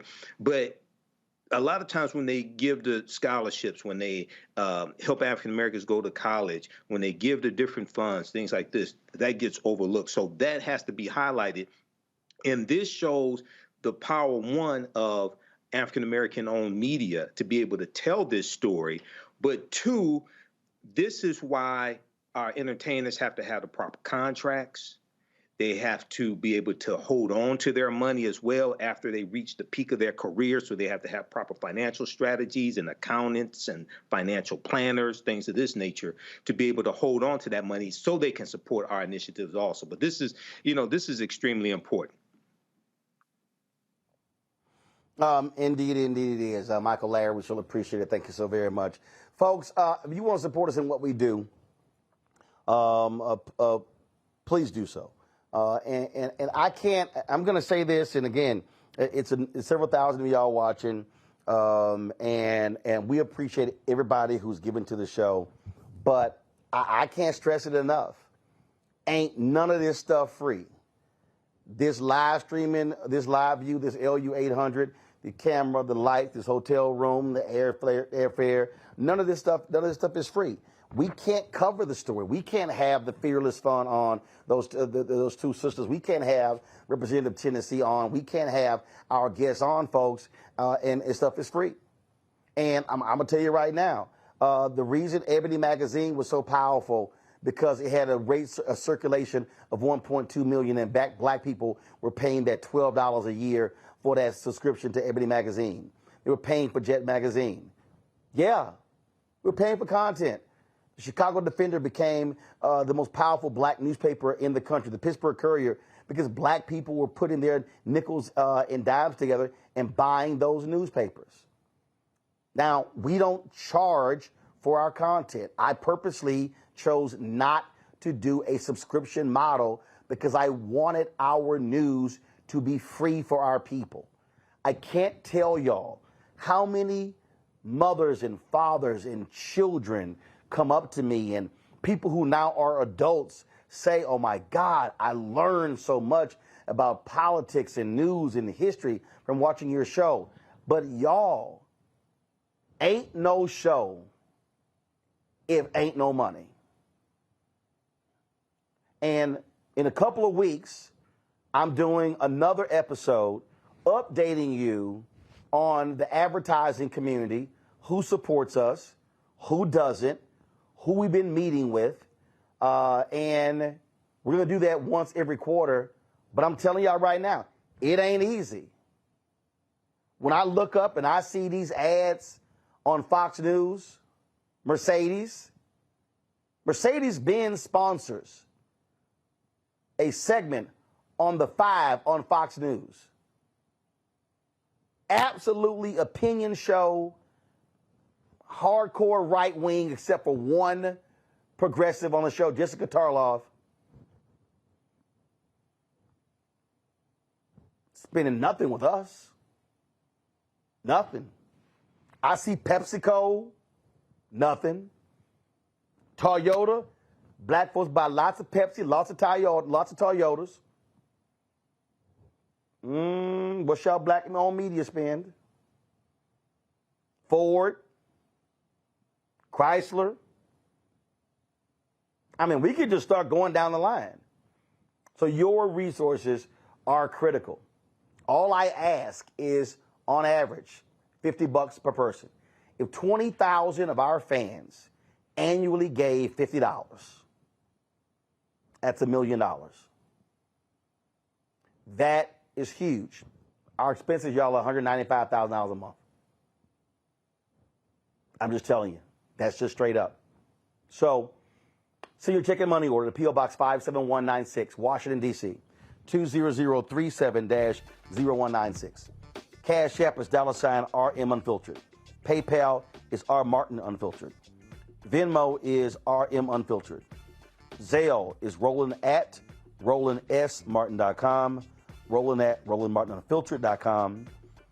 And I got to shout out Jeanette Hawes, Timothy Davis, Cheryl Jackson, Jennifer Jones, Siobhan, DeMarcus Dandridge, James, Jamal Drake, Rob Prelo, Charles Radcliffe, Michael Potts, Christy Merriweather, Sheila Giles, Sherlane Carrington, Michelle Embry, Etta Hassan, Leslie, Bill Snuggs, Elgin Jennings, Nathaniel Ards, Madonna Miller, Laverne, Betty Demps, Lance Reese, Yolanda Miller, Keith Simmons, Dobie Gavin, Stephen Campbell, Jeffrey Carter, Rita Wallace Moore, Andre Wilson, Frank Williams, Nina Carter, Sean Nash, Gail Wiley, Donald Rush.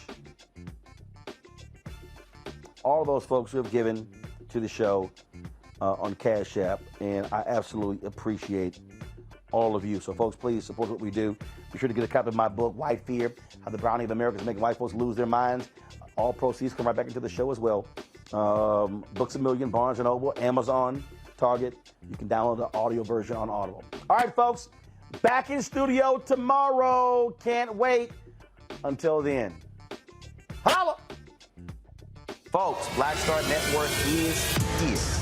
Hold no punches. I'm real revolutionary right now. Support this man, Black Media. He makes sure that our stories are told. Thank you for being the voice of Black America, Roland. Stay black. I love y'all. All momentum we have now, we have to keep this going. The video looks phenomenal. See, this difference between Black Star Network and Black-owned media and something like CNN. You can't be Black-owned media and be scared. It's time to be smart. Bring your eyeballs home. You dig?